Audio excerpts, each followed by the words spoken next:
Hello friends, आज के इस वीडियो में हम लोग क्लास 10 के संस्कृत के ऑब्जेक्टिव पढ़ने वाले हैं जो 2023 में आपके लिए रामबाण साबित हो सकता है। तो इस वीडियो को स्किप ना करें और शुरू से अंत तक देखिए, क्योंकि ये आपका 110% आपका 2023 में परीक्षा में पूछने वाला ये ऑब्जेक्टिव आएगा, जिसमें प्रत्येक चैप्टर से 5 से 10 12 आपका ऑब्जेक्टिव लिया गया है। चलिए तो वीडियो को शुरू करते हैं। तो पहला क्वेश्चन आपके सामने स्क्रीन पर दिखाई दे रहा है। तो ये है, मंगलम पाठ में कितने मंत्र हैं। तो हाँ, मंगलम पाठ में कितने मंत्र है, तो यहाँ पे ऑप्शन में दिया हुआ है 1 2 4 या 5। तो आपका सही जवाब होगा आपका 5। ठीक है, तो आपका पहला आंसर आपका आया यहाँ पे 5, जो ऑप्शन घ आपका सही होगा। चलिए दूसरा प्रश्न की ओर चलते हैं। दूसरा प्रश्न है, सत्य का मुंह किस पात्र से ढका हुआ है। सत्य का मुंह किस पात्र से ढका हुआ है, तो ऑप्शन में आपका है असत्य से, हिरण्मय पात्र से, या स्वार्थ से, या अशांति से। तो आपका ऑप्शन आपका सही होगा ख, ये आपका हिरण्मय पात्र से ढका हुआ है। चलिए अगला क्वेश्चन चलते हैं। तीसरा क्वेश्चन दिया हुआ है कि सत्यमेव जयते किस उपनिषद से लिया गया है। तो आपका ऑप्शन होगा वो होगा ख सही, वो होगा आपका मुंडकोपनिषद से लिया गया है। ठीक है, चलिए अगला क्वेश्चन में देखते हैं। लिया गया है हिरण्यन पात्रे दृष्टये किस उपनिषद से लिया गया है। तो ऑप्शन आपका यहाँ पे पहला जो ऑप्शन दिया गया है यही आपका सही होगा। ईशावास्योपनिषद में आपका ये पहला ऑप्शन का सही होगा। चलिए अगला क्वेश्चन देखते हैं। अगला क्वेश्चन यहाँ पे दिया हुआ है 5 नंबर, वेदा हेमंतम पुरुषम महांतम विद्यते यनाय किस उपनिषद से लिया गया है। तो यहाँ पे ऑप्शन आपका जो है दिया गया है, ये आपका ग आंसर सही हो। ग ऑप्शन दिया गया है श्वेताश्वतरोपनिषद से। ठीक है, तो आपका ऑप्शन ये आपका ग सही होगा। चलिए अगले क्वेश्चन की ओर चलते हैं हम लोग। दिया हुआ है कि मंगलम पाठ कहाँ से संकलित है। तो मंगलम पाठ आपका ऑप्शन में दिया हुआ है वेद से, उपनिषद से, पुराण से, या वेदांग से। तो आपका ऑप्शन ख सही होगा, उपनिषद से। अगला क्वेश्चन आपका दिया हुआ है, अरुणयान महत्व महिमान मात्मन किस उपनिषद से लिया गया है। तो ऑप्शन में आपका दिया हुआ है, ये ऑप्शन में आपका सही होगा कठोपनिषद से, यानी कि ऑप्शन ग आपका सही होगा। चलिए अगला क्वेश्चन देखते हैं। तो अगला क्वेश्चन में दिया हुआ है, महान से महान क्या है। महान से महान क्या है। तो पहला क में दिया हुआ है आत्मा, ख में देवता, ग में ऋषि और घ में दानव दिया गया है। तो यहाँ ऑप्शन आपका जो है वो आपका क ऑप्शन सही होगा, आत्मा। चलिए नेक्स्ट क्वेश्चन, किसकी विजय होती है, सत्य की, असत्य की, धर्म की, या सत्य और असत्य दोनों की। तो विजय होती है हमेशा सत्य की। तो ऑप्शन का सही होगा। 10वां क्वेश्चन की ओर चलते हैं। दिया हुआ है 10वां क्वेश्चन, नदियाँ नाम और रूप को छोड़कर किस में मिलती है। नदियाँ नाम और रूप को छोड़कर किस में मिलती है। तो ऑप्शन आपका क में दिया हुआ है समुद्र में, यही ऑप्शन आपका सही होगा, समुद्र में। अगला क्वेश्चन देखते हैं, किसकी विजय नहीं होती है, सत्य की, असत्य की, धर्म की, या सत्य और असत्य दोनों की। तो आपका असत्य की कभी विजय नहीं होती है। तो आपका ऑप्शन ख सही होगा। 12 नंबर क्वेश्चन में दिया हुआ है, यह संपूर्ण संसार किसके द्वारा अनुशासित है। तो संपूर्ण संसार जो है वो परमात्मा के द्वारा क्या है, अनुशासित है। तो आपका ऑप्शन जो है वो ख सही होगा। अगला क्वेश्चन, यहाँ पे आपका लेसन यानी कि पार्ट 1 समाप्त हुआ। अब द्वितीय पाठ यहाँ से शुरू होता है। चलिए तो द्वितीय पाठ का ये प्रथम आपका दिया हुआ है सवाल जो है, मेगास्थनीज पटना किसके समय में आया था। मेगास्थनीज जो था वो पटना किसके समय में आया था। तो यहाँ पे ऑप्शन दिया हुआ है क में, ए में अशोक के समय, मुगल के समय, चंद्रगुप्त मौर्य के समय, या अंग्रेजों के समय में। तो आपका ऑप्शन है वो आपका सही होगा, चंद्रगुप्त मौर्य के समय में मेगास्थनीज पटना में आया था। चलिए चलते हैं दूसरा क्वेश्चन। इस चैप्टर का दूसरा क्वेश्चन है, पाटल पुष्पों की पुतलिका रचना के आधार पर पटना का कौन सा नाम है? तो उसका पहला आपका जो ऑप्शन दिया हुआ है पुष्पपुर, यही ऑप्शन आपका सही होगा। चलिए अगला क्वेश्चन पे चलते हैं हम लोग। दिया हुआ है पटना में कौमुदी महोत्सव कब मनाया जाता था?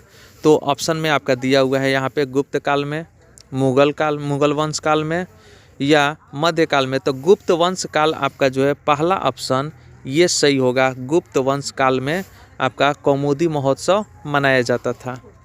चलिए दूसरा नेक्स्ट आपका क्वेश्चन है, पाटलिपुत्र पटना के नाम से कब से प्रसिद्ध हुआ? पाटलिपुत्र जो है वो पटना के नाम से कब प्रसिद्ध हुआ? तो आपका ऑप्शन में दिया हुआ है सी ऑप्शन आपका मध्यकाल से सही जवाब होगा। नेक्स्ट अगला क्वेश्चन दिया हुआ है पांचवा, पटना का इतिहास कितना पुराना है? तो पटना का इतिहास जो है वो 2500 वर्ष पुराना है। चलिए अगला क्वेश्चन की ओर चलते हैं। दिया हुआ है कूटनिम्ताख्य काव्य के कवि कौन है? तो यहाँ पे ऑप्शन दिया हुआ है ए में राजशेखर, बी में आपका दामोदर गुप्त, सी में विशाखादत्त और डी में दिया हुआ है कालिदास। तो आपका ऑप्शन जो है आपका बी ऑप्शन सही होगा, दामोदर गुप्त। चलिए अगला दिया हुआ है क्वेश्चन आपका, यूनान का राजदूत कौन था? तो यूनान का राजदूत यहाँ पे देखते हैं ऑप्शन में कौन था। तो यहाँ पे नीचे दिया हुआ है मेगास्थनीज था। कौन था? मेगास्थनीज। ये ऑप्शन सी आपका सही होगा। चलिए अगला क्वेश्चन देखते हैं, राजशेखर की रचना कौन सी है? तो राजशेखर की रचना कौन सी है? तो ऑप्शन आपका ए जो दिया है वो काव्य मीमांसा जो है, ये आपका ऑप्शन ए सही होगा। चलिए नेक्स्ट क्वेश्चन दिया हुआ है यहाँ पे आपके सामने, कौमुदी महोत्सव किस ऋतु में मनाया जाता है? तो कौमुदी महोत्सव जो है वो शरद ऋतु में मनाया जाता है। तो ऑप्शन डी सही जवाब होगा। नेक्स्ट अगला क्वेश्चन दिया हुआ है, पटना नगर की पालिका देवी कौन है? पटना नगर की पालिका देवी जो है वो ऑप्शन में दिया हुआ है शीतला देवी, काली देवी, चंडी और पटन देवी। तो ऑप्शन डी आपका सही होगा, पटन देवी। ठीक है, चलिए चलते हैं अगला क्वेश्चन, सरस्वती का कुलगृह कौन सा महानगर था? तो सरस्वती का कुलगृह जो था वो कौन सा महानगर था? तो ऑप्शन में देखते हैं, तो दिया हुआ है नालंदा, पाटलिपुत्र, दरभंगा। तो आपका ऑप्शन सी सही होगा, पाटलिपुत्र। अगला क्वेश्चन देखते हैं, दिया हुआ है यहाँ, परिभूत पुरंदर स्थानम की संज्ञा किसे दी गई है? तो ऑप्शन में यहाँ पे दिया गया है, पहला ही ऑप्शन है पाटलिपुत्र नगर, गुप्त वंश, बुद्ध और राजशेखर। तो ऑप्शन आपका ए सही होगा, यहाँ पे पाटलिपुत्र। चलिए अगला क्वेश्चन है, गुरु गोविंद सिंह का जन्म स्थल कहाँ है? तो ऑप्शन में आपका दिया हुआ है यहाँ पे ऑप्शन ए ही आपका सही होगा, पटना में। ठीक है, चलिए चलते हैं अगला क्वेश्चन। यहाँ पे दिया हुआ है, वैरेर वैरस्य समनम असंभवम, यह किसकी कथन है? तो यह कथन जो है वो महात्मा गांधी, महात्मा बुद्ध, कर्ण या चंद्रगुप्त। तो ये कथन है आपका महात्मा बुद्ध का। महात्मा बुद्ध आपका ऑप्शन बी सही होगा। अगला क्वेश्चन दिया हुआ है, किसके काल में पाटलिपुत्र की रक्षा व्यवस्था उत्कृष्ट थी? तो ऑप्शन देखते हैं यहाँ पे। तो ऑप्शन में आपका दिया हुआ है यहाँ पे, ए में चंद्रगुप्त मौर्य, बी में समुद्रगुप्त, सी में कुमारगुप्त और डी में दिया हुआ है इनमें से कोई नहीं। तो ऑप्शन आपका सही होगा ए, चंद्रगुप्त मौर्य के शासनकाल में। चलिए अगला क्वेश्चन देखते हैं, सिखों के 10वें गुरु कौन थे? तो सिखों के 10वें गुरु ए में दिया है गुरु नानक, बी में दिया है गुरु तेग बहादुर और सी में दिया हुआ है गुरु गोविंद सिंह और डी में दिया है गुरु रामदास। तो आपका ऑप्शन सही होगा सी ऑप्शन सही होगा, गुरु गोविंद सिंह। चलिए अगला क्वेश्चन की ओर चलते हैं। अगला क्वेश्चन दिया हुआ है, पाटलिपुत्र किस प्रांत की राजधानी है? तो पाटलिपुत्र इसमें बताने की ज़रूरत नहीं, आपको पता है ये बिहार की क्या है, राजधानी है। ठीक है, अगला क्वेश्चन, पाटलिपुत्र वैभवम पाठ में किस शहर का वर्णन है? तो इसमें आपका भागलपुर, इलाहाबाद, पटना या कलकत्ता। तो इसमें आपका पटना का दिया हुआ है, ऑप्शन आपका सी जो है वो सही होगा, ऑप्शन सी आपका सही है। अगला क्वेश्चन है, दामोदर गुप्त ने किस काव्य की रचना की? दामोदर गुप्त ने किस काव्य की रचना की? तो ऑप्शन में दिया हुआ है वो आपका ऑप्शन ए सही होगा। कूटनिम्नाख्य की क्या की रचना की थी। अगला क्वेश्चन यहाँ पे, ये आपका दूसरा लेसन समाप्त हुआ। तीसरा लेसन यहाँ पे दिया हुआ है जो अलस कथा के नाम से दिया हुआ है। ठीक है, चलिए तो अलस कथा के पहला क्वेश्चन है आपका, वीरेश्वर कौन था? तो यहाँ पे ऑप्शन में दिया गया है मिथिला का राजा, बी में दिया गया मिथिला का मंत्री, सी में मिथिला का राजकुमार और डी में दिया गया मिथिला का संत। तो ऑप्शन आपका बी सही होगा, मिथिला का मंत्री था। ठीक है, वीरेश्वर कौन था? मिथिला का मंत्री था। चलिए चलते हैं दूसरा क्वेश्चन, अलसशाला में आग क्यों लगाई गई? तो आपका ऑप्शन होगा आलसियों को भगाने के लिए, बी में है आलसियों के परीक्षा करने के लिए, सी में दिया गया है अलसशाला के संपत्ति को हड़पने के लिए और डी में दिया गया है इनमें से किसी के लिए नहीं। तो ऑप्शन आपका सही होगा बी, आलसियों के परीक्षा करने के लिए अलसशाला में आग लगाई गई थी। ठीक है, चलिए अगला क्वेश्चन की ओर चलते हैं। अलस कथा के रचयिता कौन है? तो अलस कथा के रचयिता आपका विद्यापति हैं, जो यहाँ ऑप्शन बी में दिया गया है, विद्यापति। ठीक है, चलिए अगला क्वेश्चन की ओर चलते हैं हम लोग। अगला क्वेश्चन दिया हुआ है कि अलसशाला में आग लगने पर भी कितने लोग नहीं भागे? तो ऑप्शन में दिया गया है 1, 2, 3 या 4। तो ऑप्शन आपका डी सही होगा, ये 4 लोग जो हैं वो नहीं भागे। अगला क्वेश्चन देखते हैं। अगला क्वेश्चन में दिया हुआ है कि संसार के बच्चों का सच्चा रक्षक कौन होता है? तो संसार में बच्चों का सबसे सच्चा रक्षक होता है वो आपकी माँ होती है, यानी कि माँ ऑप्शन जो सही है। चलिए अगला क्वेश्चन दिया हुआ है, घर में लगी आग को देखकर कौन लोग पलायन हो गए? यानी कि घर में लगी आग देखकर कौन लोग वहाँ से भाग गए? तो वहाँ जितने भी धूर्त नकली जो वहाँ पे आलसी जो थे, बनावटी आलसी, वो सब के सब क्या हो गए? भाग गए। तो ऑप्शन इसमें सही होगा डी, धूर्त लोग जो थे वो पहले ही भाग गए। चलिए नेक्स्ट क्वेश्चन की ओर चलते हैं। अगला क्वेश्चन दिया हुआ है, चारों आलसियों को कैसे बाहर निकाला गया? तो चारों आलसियों को कैसे निकाला गया? तो ऑप्शन यहाँ पे दिखाई दे रहा है, पैर पकड़कर, हाथ पकड़कर, केस पकड़कर या बाह पकड़कर। तो ऑप्शन आपका सही होगा सी, केस पकड़कर निकाला गया। अगला क्वेश्चन, बनावटी आलस्य दिखाकर कौन भोजन ग्रहण करते थे? तो बनावटी आलस्य दिखाकर विद्वान नहीं, धूर्त, हाँ धूर्त ग्रहण करते थे। ठीक है, मूर्ख नहीं और जानकार नहीं। तो आपका ऑप्शन बी सही होगा, धूर्त ग्रहण करते थे। ऑप्शन आपका, चलिए आगे चलते हैं। स्थिति सौकर्यमुल्ला ही देश के न धवंती जंतवा, यह उक्ति किस पाठ से संकलित है? तो यह किस पाठ से लिया गया है? तो आपका अलस कथा से लिया गया है। तो ऑप्शन आपका ए में जो दिया है यही आपका ऑप्शन सही होगा। चलिए अगला क्वेश्चन दिया गया है कि वास्तविक आलसियों की संख्या कितनी थी? तो वास्तविक आलसियों की संख्या आपको तो खूब अच्छी तरह से पता है, 4 थी। कितने? 4।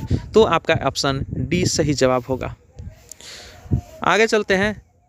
ये आपका अलस कथा से जितना भी आपका ऑब्जेक्टिव था वो सब खत्म हुआ और अब शुरू होता है फिर संस्कृत साहित्य लेखिका के।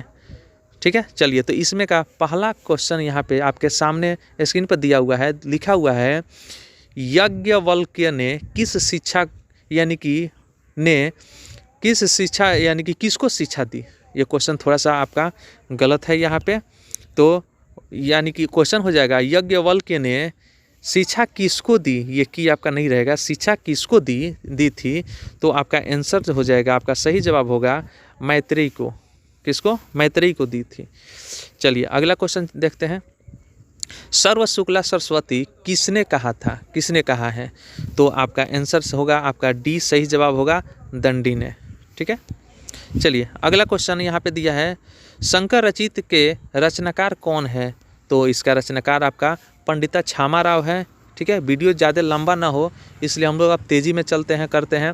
अगर आपके पास कॉपी किताब या मतलब कॉपी और कलम हो तो इसको आप लोग नोट कर लीजिए, या फिर 1 से 2 बार वीडियो देखने पर ये सारा का सारा आपका ऑप्शन या ऑब्जेक्टिव पूर्ण रूप से याद हो जाएगा। चलिए शुरू करते हैं। फिर यहाँ पे अगला क्वेश्चन जो दिया हुआ है वो है, जनक की सभा में शास्त्रार्थ कुशला कौन थी? तो यहाँ पे ऑप्शन में दिया हुआ है आपका सुलभा थी, गार्गी, मैत्रेयी या यमी। तो सही जवाब होगा आपका गार्गी। ठीक है, चलिए अगला क्वेश्चन दिया हुआ है यहाँ पे, गंगा देवी का समय क्या है? गंगा देवी का समय क्या है? तो गंगा देवी का समय यहाँ पे दिया हुआ है वो है आपका 14वीं सदी। ये आपका सही जवाब होगा, 14वीं सदी होगी। ठीक है, चलिए नेक्स्ट क्वेश्चन, ऋग्वेद में कितने मंत्र दर्शनवती ऋषिकाओं का उल्लेख है? ठीक है, यानी कि यहाँ पे दे रहा है ऋग्वेद में कितने मंत्र दर्शनवती ऋषिकाओं का उल्लेख है। तो आपका सही जवाब होगा आपका 14वीं। ठीक है, चलिए अगला क्वेश्चन यहाँ पे देखते हैं, आधुनिक काल की संस्कृत कवित्री कौन है? यानी कि दे रहा है कि आधुनिक काल की संस्कृत कवित्री कौन है? तो सही जवाब आपका होगा ऑप्शन डी, पंडिता छामा राव। ठीक है, चलिए अगला क्वेश्चन यहाँ पे है, याज्ञवल्क्य की पत्नी कौन है? तो सही जवाब मैत्रेयी हो जाएगा, ऑप्शन ए आपका सही जवाब होगा। नेक्स्ट क्वेश्चन आपका दिया हुआ है, महाभारत में किस लेखिका का उल्लेख मिलता है? तो महाभारत में सुलभा, ये ऑप्शन सी आपका सही जवाब होगा, सुलभा का मिलता है। नेक्स्ट आपका है, वर्तमान काल की संस्कृत लेखिका कौन है? तो वर्तमान काल की संस्कृत लेखिका है वो है आपका मिथिलेश कुमारी मिश्र, ऑप्शन सी सही जवाब होगा। नेक्स्ट क्वेश्चन दिया हुआ है, विजयांका का काल किस शतक में माना जाता है? यानी कि विजयांका का काल किस शतक में माना जाता है? तो ऑप्शन आपका सी सही होगा, अष्टम में। ठीक है, अगला क्वेश्चन यहाँ पे दिया हुआ है, आधुनिक काल की संस्कृत लेखिकाओं में कौन अति प्रसिद्ध है? आधुनिक काल की संस्कृत लेखिकाओं में आपका कौन प्रसिद्ध है? तो ऑप्शन आपका ए सही होगा, छामा राव। ठीक है, अगला क्वेश्चन देखते हैं, वनमाला भवालकर किस काल की संस्कृत कवित्री है? तो ऑप्शन आपका सही होगा डी, वर्तमान काल की। ठीक है, अगला क्वेश्चन की ओर चलते हैं, देखते हैं। क्वेश्चन नंबर आपका 14 में दिया हुआ है कि याज्ञवल्क्य अपनी पत्नी मैत्रेयी को किसकी शिक्षा देते हैं? तो ऑप्शन आपका सही होगा, आत्म तत्व की शिक्षा देते हैं, ऑप्शन सी आपका सही जवाब होगा। अगला क्वेश्चन यहाँ पे देखते हैं, 15 नंबर में दिया है, विजय भट्टारिका किसकी पत्नी थी? तो यहाँ पे ऑप्शन ए में ही आपका सही जवाब होगा, वो चंद्रादित्य की पत्नी थी। आगे की ओर जो दिया हुआ है ऑप्शन, ये नीचे दिया गया है, चंद्रगुप्त, चंद्रकिशोर और अच्युत राय। तो आपका पहला ऑप्शन सही हो जाएगा। चलिए अगला क्वेश्चन की ओर देखते हैं, तो दिया हुआ है, पंडिता छामा राव द्वारा रचित सत्याग्रह गीता किसके दर्शन द्वारा प्रभावित है? तो आपका ऑप्शन ए में दिया हुआ है महात्मा गांधी, बी में दिया हुआ है जवाहरलाल नेहरू, सी में रानी लक्ष्मीबाई और डी में इंदिरा गांधी। तो आपका सही जवाब होगा ए में महात्मा गांधी, यही सही जवाब होगा। चलिए अगला क्वेश्चन आपका दिया हुआ है, ये अगला आपका पार्ट से लिया गया है। चलिए इसको शुरू करते हैं, जिस पाठ का नाम है भारत महिमा। गायंती देवा डैश पुरुषा श्रुतवात, यह पाठ किस पुराण से उदित है? ठीक है, तो इसका सही जवाब आपका हो जाएगा बी में, ऑप्शन विष्णु पुराण से है। ठीक है, चलिए ऑप्शन यानी कि प्रश्न 2 की ओर चलते हैं, भारत भूमि कैसी है? तो भारत भूमि जो है वो आपका विशाल है, निर्मला है और वत्सला है। ठीक है, यानी कि ये जवाब आपका तीनों का तीनों सही जवाब होगा। तो ऑप्शन इसमें हम लोग ले लेंगे डी, इसमें लिखा हुआ है तीनों, तो तीनों का जवाब क्या होगा? सही होगा, ऑप्शन डी सही होगा। चलिए नेक्स्ट अगला क्वेश्चन लेते हैं हम लोग, किसके गीत देवता भी गाते हैं? तो भारतवर्ष के गीत जो है वो देवता भी गाते हैं, ऑप्शन ए सही होगा। अगला क्वेश्चन है आपका, भारत महिमा पाठ के द्वितीय श्लोक किस पुराण से संकलित है? तो ऑप्शन आपका बी सही होगा, भागवत पुराण से संकलित है। नेक्स्ट अगला क्वेश्चन है, किस देश में देवता बार बार जन्म लेना चाहते हैं? तो भारत देश में देवता बार बार जन्म लेना चाहते हैं, तो ऑप्शन आपका ए सही जवाब होगा। चलिए ये आपका 5 ही क्वेश्चन था, इसमें अब अगला क्वेश्चन यानी कि अगला चैप्टर का क्वेश्चन भारतीय संस्कारा से लिया गया है, जो पार्ट 6 में दिया हुआ है। ठीक है, चलिए इसका पहला प्रश्न आपके सामने दिया हुआ है, शिक्षा संस्कार का प्रथम संस्कार कौन है? तो शिक्षा संस्कार का प्रथम संस्कार आपका है अक्षरारंभ, यानी कि ऑप्शन ए सही जवाब है। बी में दूसरा क्वेश्चन में दिया हुआ है, चरित्र का निर्माण किससे होता है? तो चरित्र का निर्माण संस्कारों से होता है। किससे होता है? संस्कारों से चरित्र का निर्माण होता है। तीसरा क्वेश्चन दिया हुआ है, साहित्य ग्रंथों में केशांत संस्कार का नामांतर क्या है? तो इसका सही जवाब होगा ऑप्शन डी गोदान होगा। क्या होगा? गोदान। चलिए अगला क्वेश्चन दिया हुआ है कि पानी ग्रहण किस संस्कार में होता है? तो पानी ग्रहण का संस्कार जो होता है वो विवाह संस्कार में होता है। तो ऑप्शन आपका ये सही होगा, सी ऑप्शन। अगला क्वेश्चन दिया हुआ है, प्राचीन संस्कृति की पहचान किससे होती है? तो प्राचीन संस्कृति की पहचान जो है वो धर्मों से नहीं, संस्कारों से, हाँ संस्कारों से होती है। ठीक है, यानी कि ऑप्शन बी आपका जो है वो सही जवाब होगा। 6 में दिया है, सीमंतोन्नयन किस प्रकार की संस्कार है? तो जन्म पूर्व संस्कार है ये। ऑप्शन ए ही आपका सही जवाब होगा। ये है आपका जन्म पूर्व संस्कार। चलिए चलते हैं, प्राचीन काल में शिष्यों को क्या कहा जाता था? तो प्राचीन काल में शिष्यों को छात्र नहीं ब्रह्मचारी कहा जाता था। क्या कहा जाता था? ब्रह्मचारी। तो आपका ऑप्शन बी सही जवाब होगा।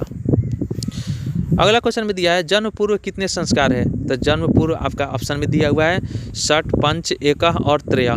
तो आपका 3 संस्कार है। तो इसको हम लोग ऑप्शन डी को ले लेते हैं, ये आपका त्रय यानी कि 3 संस्कार है।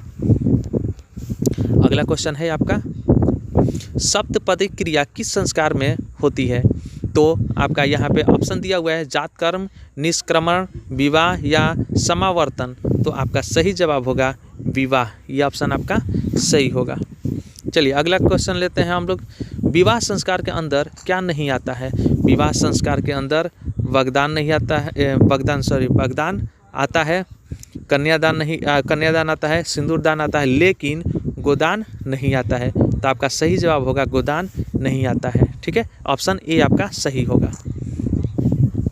अगला क्वेश्चन दिया हुआ है कि भारतीय संस्कार कितने हैं? तो भारतीय संस्कार कितने हैं? तो 16 भारतीय संस्कार हैं। ये परीक्षा में बहुत ही VVI क्वेश्चन है, ये एकदम पूछेगा ही पूछेगा। ठीक है, इसको याद कर लीजिएगा। 16 संस्कार हो सके तो उसको भी याद कर लीजिएगा, कोई भी पूछ सकता है। चलिए आगे देखते हैं, बचपन में कितने संस्कार है? तो बचपन में आपका षट, पंच, एकह या यहाँ पे दिया हुआ है त्रय। तो आपका बचपन में कितने संस्कार हैं? तो 6 संस्कार हैं। कितने संस्कार हैं? 6 संस्कार। ऑप्शन ए आपका सही होगा। अगला क्वेश्चन यहाँ पे अब खत्म हो गया और अगला चैप्टर से लिया गया है नीति श्लोका से। चलिए शुरू करते हैं, परम तृप्ति देने वाली क्या है? तो परम तृप्ति देने वाली आपकी विद्या है। ठीक है, दूसरा क्वेश्चन दिया हुआ है, अपनी उन्नति चाहने वालों को कितने दोषों को त्याग देना चाहिए? तो अपनी उन्नति चाहने वालों को 6 दोषों को त्याग देना चाहिए। 6 दोष है उसको क्या करना चाहिए? त्याग देना चाहिए। चलिए अगला क्वेश्चन की ओर चलते हैं, नीति श्लोक का पाठ किस ग्रंथ से संकलित है? तो यह पाठ जो है वो विदुर नीति से संकलित है। विदुर नीति से लिया गया ये पाठ है। चलिए आगे दिया हुआ है, विदुर नीति किस ग्रंथ का अंश विशेष है? तो ये जो है आपका महाभारत का ये अंश विशेष है। ठीक है, तो ऑप्शन आपका बी सही जवाब होगा। धर्म की रक्षा किससे होती है? धर्म की रक्षा सत्य से, विद्या से, वृत्ति से, इनमें से कोई नहीं। तो आपका ऑप्शन ए सही होगा, सत्य से होती है। नेक्स्ट अगला क्वेश्चन है आपका, नर्क के द्वार कितने प्रकार के हैं जिनसे व्यक्ति का नाश होता है? तो नर्क का द्वार 4 है, 5 है, 3 है या 7 है? तो नर्क के द्वार जो होते हैं वो 3 होते हैं। ठीक है, 3 प्रकार के होते हैं। नेक्स्ट अगला क्वेश्चन दिया है, विनय को कौन मारता है? तो ऑप्शन की ओर चलते हैं, विनय को कौन मारता है? तो सुकृति दिया है, अपकृति दिया है, अकीर्ति दिया है, अनाकीर्ति दिया है। ठीक है, तो ऑप्शन आपका सी सही होगा, अकीर्ति। ठीक है, ये ऑप्शन आपका सी सही जवाब होगा। अगला क्वेश्चन दिया हुआ है, कैसे पुरुष सभी जगह सुलभ होते हैं? तो प्रियवादी जो व्यक्ति होते हैं वो क्या होते हैं? सभी जगह सुलभ होते हैं। ठीक ना, तो सही जवाब आपका सी हो जाएगा। किसके प्रश्न उत्तर विदुर देते हैं? तो किसके देते हैं? तो धृतराष्ट्र की प्रश्नों के उत्तर ये क्या करते हैं? विदुर देते हैं। वीडियो में संस्कृत के पाठ 1 से लेकर 7 तक ले कुल 82 ऑब्जेक्टिव लिया गया है, जो आपके सामने एक एक करके बताया गया। आगे की ओर यानी कि पाठ 8 से लेकर जितना भी आपके संस्कृत का है अगले वीडियो में बनाने वाले हैं, जो उसमें ऑब्जेक्टिव देंगे। अगर ये वीडियो और इसके बाद वाला वीडियो देख लेते हैं तो पूरा आपका संस्कृत का ऑब्जेक्टिव कंप्लीट हो जाएगा। इसमें आपका 110% पूछने वाला प्रश्न ही बताया जाएगा। तो दोनों वीडियो को ज़रूर देखिए, एक वीडियो जो आने वाला है और एक वीडियो ये। चलिए वीडियो को यहीं पे समाप्त करते हैं। अगर वीडियो आपको अच्छी लगी तो लाइक शेयर करें, और अगर चैनल पे आप नए हैं तो सब्सक्राइब करें, ताकि अगला वीडियो जो अपलोड करें तो आपके पास सबसे पहले पहुँचे।